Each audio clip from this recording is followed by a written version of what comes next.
Fantastic. And we are now live. Greetings, everyone. I'm just going to share my screen. So hopefully this will come up in the next couple of minutes so that you're able to see it. Welcome to this session called Getting Critical, Young People as Active Citizens with Global Citizenship Education. I am Ellen Dixon, and I would like to start by thanking the Global Citizenship Foundation for inviting me to be here, and to the kindness of Dr. Karina Minzi-Valentine, who also supported my participation on the behalf of the communities I represent at this event.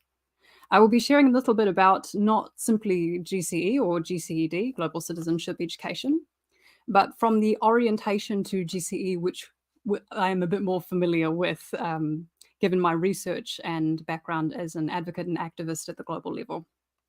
This is critical global citizenship education, sometimes often interacting with what is known as dialogic citizenship. These views focus on building the critical literacy of students and young people in schools and in higher education. It is a literacy that is not singularly physical, but also social, cultural, and conceptual through identifying how active democratic participation, or better yet, the embodiment of citizenship by young people, can help them respond with agency towards global challenges.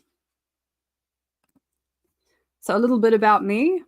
Here's a brief overview of my work. I'm from Aotearoa, New Zealand. Aotearoa is the Indigenous name of the language of the nation that I am from. I've worked in education advocacy at the local, national, and regional and global levels for 9 years now in policy and legislative work, campaigning, quality assurance, and auditing for civil society organizations, governments, and intergovernmental organizations. I have largely focused on student and youth capacity building in terms of democratic participation in education governance, trying to form connections, particularly between governmental bodies and young people, so that they find different ways to engage in their education journey. But first, I want to briefly stop on this point, which I know there's probably been many speakers who have covered this point in particular, so I won't labor on it too long. But it's the history of GCE in the UN architecture. So while GCE was only coined in 2011 as an official term, multilateral activity for global education goes back as far as the League of Nations and was really coming into its fullness during the 1980s. It was due to the evolution of two ideological currents, the first one being ethical understanding of citizenship sentiments, embracing globalization and other global phenomena, and secondarily, entrepreneurial understanding of economic opportunity at the global level. This is what drove the adoption of GCE in pedagogy because it fit with internationalist, decolonial, and geopolitical trends within the space. And from that, we managed to get these documents that you see listed on this slide. This led to the inclusion of GCE in the Secretary General's Global Education First initiative in September 2012 under Ban Ki-moon's leadership, and its later adoption into the 2014 to 2017 education program, coinciding with the creation of the indicators for SDG4, Quality Education for All. I know Dr. Karina and Libby Giles, who I have the pleasure of supporting at the New Zealand Centre for Global Studies, will have given a fantastic overview of the recent recommendation on education for peace, human rights and sustainable development, which is a non-binding guidance document from UNESCO that outlines how education can promote human rights, peace and sustainable development. And we were very lucky. A bunch of us were involved with the creation of the roadmap for this particular document in the Asia Pacific region, who you can see at the bottom of that slide. There's a whole bunch of us who were there to work with HQ from UNESCO and the Bangkok office, which was particularly wonderful to be a part of, and it was a real multi-stakeholder event. But I want to draw attention to the paradigm that GCE is often occurring in as one of the first steps critical global citizenship education would do and focus on. One such paradigm proposed by critical theorists within this space is that GCE and current research, resources, and pedagogical practice links very closely with a thing or philosophical concept called justice globalism, such as the work of John Rawls and his focus on distributive justice. You can see him there. And other popular intellectuals and professionals such as the journalist Naomi Klein and the philosopher Peter Singer. This justice globalism is closely linked to the idea that fairer relationships are sustained in society when there are economic and environmental safeguards. A justice globalist argument could suggest to a student of GCE that market-driven solutions are directly linked to morality and ethical considerations. In short, this often results in the impression that a student's citizenship, even that socio-political order in some contexts, will be actualized through some form of economic investment. This is partially true. For example, if I do an exercise on sustainability with a class of high school students under the age of 16, maybe I might suggest to them that they promote sustainability at home and get them to put forward some ideas as to how they might impact their environment. They might suggest saving resources such as plastic or paper or recycling, or eating organic food as a way of creating a solution. Yet these suggestions are linked to their purchasing power in many contexts, which is linked to their familial context, as many teenagers cannot independently live that type of a lifestyle. They may not even be in a context they can live that type of a lifestyle. This is therefore not necessarily a true representation of the citizenship of a young person just because it's in pedagogical practice, as it instead reflects the globalist values. This is why some critical theorists have argued that education institutions only seek students to develop a commitment to the normative concepts of GCE due to the inability to identify the actual active citizenship of the student while in the classroom. This is why the Zizek quote we have is there, identifying that often when approaching global citizenship, we end up suggesting that students engage in a sort of performative or participative economic citizenship that is considered in some ways more meaningful than the actual citizenship of the young person because it's done through often simulation. This is not entirely true to the situation that people are in as students and citizens of the world. But what do I mean? Bruce McFarlane writes a very, very good book, and I'd really recommend you take a look at it if you're interested, called Freedom to Learn, The Threat to Student Academic Freedom and Why It Needs to be Reclaimed, which specifically focuses on the higher education context in relation to student agency, but has some really good ideas that might be worth using in different contexts. He talks about how performative culture often occurs in education institutions that does not necessarily respect the rights of young people to grow into fully autonomous adults due to the need to prove commitment to moral values. He gives the example of the grading of self-reflective journals on citizenship or emotive class speeches on personal values as good tools, but also physical performances that can potentially conceal the actual citizenship of the student. How does this conceal the student's citizenship? Because it homogenizes citizenship to practice, whether economic or not, rather than endorsing the young person to pursue a creative expression of their own social, economic, cultural, political, and religious context. Take a look at the sticky notes on the screen, for example. Here are some of the examples of positive action that we can take that provides young people with different ways that they can express their citizenship free of singularly economic or physical performativity. When we actually give young people the ability to describe global citizenship in their way, rather than just providing a top-heavy commitment to moral values alone, what you will notice then is that young people's expression of GCE is often much more diverse than what the classroom would typically allow. Now we will move to a few presentations from some young people from the UNESCO SDG for Youth and Student Network who are going to demonstrate this to us, talking about some of the ways that they creatively demonstrate GCE and their initiative across the globe. First up, we have Kabi from Nepal, when we've got a little bit of a video, so I'm hoping that it will work relatively well. My apologies if it takes a bit to load. Hello and namaste. I'm Kavi Paudel from Nepal. I am member of SDG4 Youth and Student Network, UNESCO. Also, thank you so much, organized team, give me this great opportunity. Over the past 5 years, I have dedicated myself to advancing quality education, supporting grassroots community development, and empowering individuals through various NGOs and INGOs initiatives.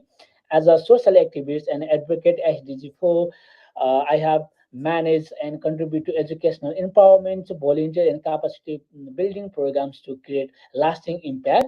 Why global citizenship education? We aim to cultivate responsible, informed, and active global citizens, individuals who understand the interconnectedness of our world and are motivated to contribute positively to their communities and beyond. GCED doesn't just prepare students to understand global challenges, it empowers them to play play a role in the building more inclusive, peaceful, and resilient society. By understanding global issues, students gain a sense of belonging to larger community, which strengthens their community's commitment to making a difference both local and global levels. Throughout through this perspective, we aim we inspire young people to see themselves as a change maker with the skill and responsibility to shape a sustainable, equitable futures. How we build global citizenship. Throughout this journey, I have worked on fostering this global mindset by equipping teachers and students with skill to address real world issues. One approach is I have implements in the 3CR method: connected, context, concept, and reflections. This method engages students in hands-on projects. They not only enhance learning, but also connected classroom lessons to real life scenarios and cultural context. It's about more than academic. It's about collectivity, empathy, critical thinking, and the desire to contribute to something larger than oneself. Additionally, we have actively involved parents, encouraging them to support a learning at the home when teachers and parents team of student develop confidence or deeper understanding of community values and a stronger sense of responsibility. For areas with limited resources in the sport, art, and music, sport, arts, and physical activities. I have organized event and workshop to give student outlets for creativity, physical expression, and emotional growth. These programs supported mental well-being, helping student development, resilience, and a sense of belonging. We are building a responsible citizenship who see the values in the both local and global communities. Throughout these efforts, I have witnessed firsthand the impact of the education in the shaping young people to into compassionate, globally mindset citizens. It inspired to see how, with the right guidance and opportunities, young people are ready to contribute to their communities and prepared to lead positively change in a groundly interconnected world. Thank you so much. So Cubby here has highlighted in his context some of the work he's doing, particularly with sport, art, and music lessons that are taught as extracurricular activities to children in Nepal. But he's highlighted that belonging is important and can be provided through those types of creative experiences. This can be as simple as a young person joining a sports team from which they get a growing understanding of what it is to then belong to a community and to develop social responsibility naturally, not singularly from a sort of academic orientation to engagement. And I think that's one of the things that Cubby's work shows really, really well. Next up, we have Andriane from Kenya to provide a different perspective.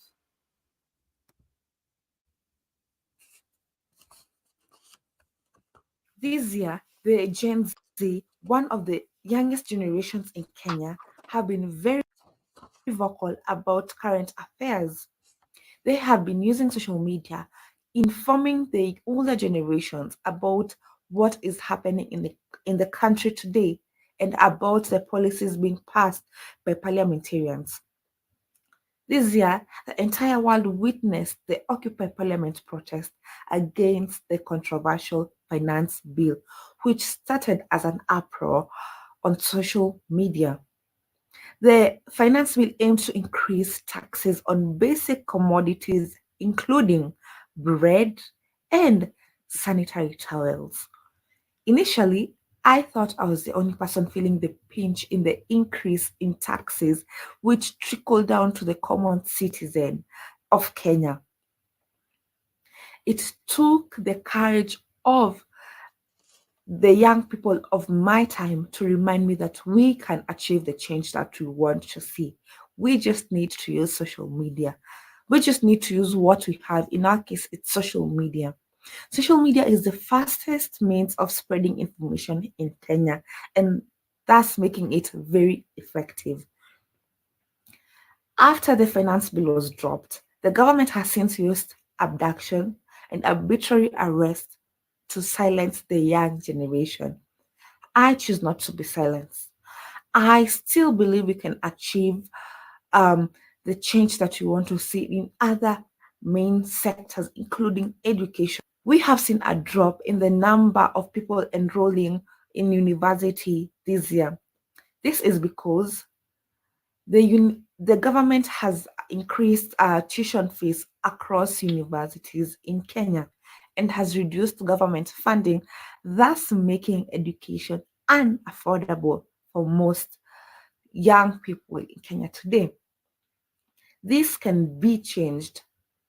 This can be changed through parliament. I have been urging the young people to call the MPs and increase the budget allocation for higher education. My fight doesn't end with the education sector only. Last year, the government allowed logging in Kenya. This endangers our forests.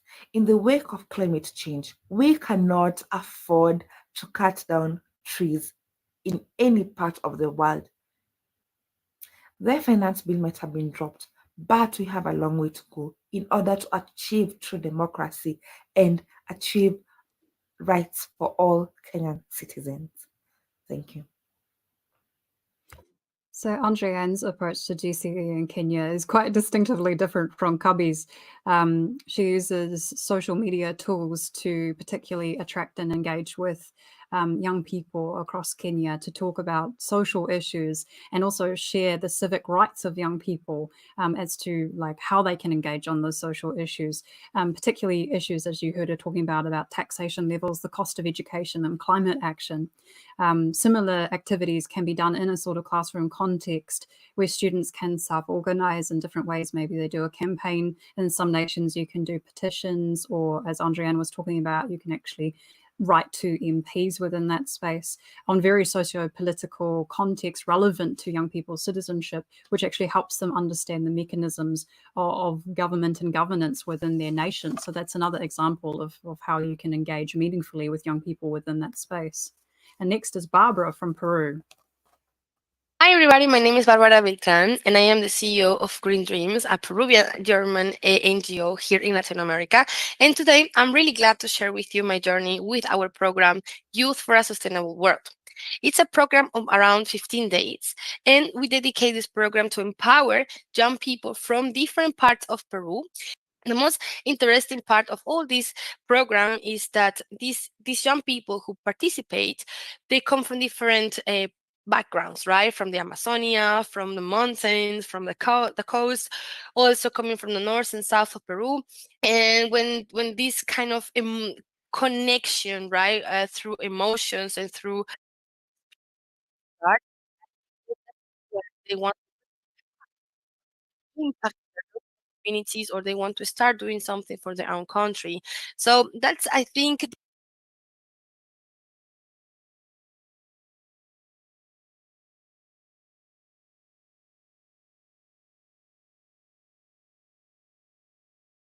engages with listening skills, peer-to-peer engagement, and other elements within local community knowledge, which is another way you can engage. So quickly to summarize, as I'm aware that we've got to move on to the next thing, what do we want to leave you with in this presentation? Well, I think the words of Freire summarizes it very well. What the educator does in teaching is make it possible for the students to become more themselves. Ultimately, the point of GCE is to identify the student their own global citizenship within that space. Not a singular approach, but many approaches relevant to their context. Thank you very much. And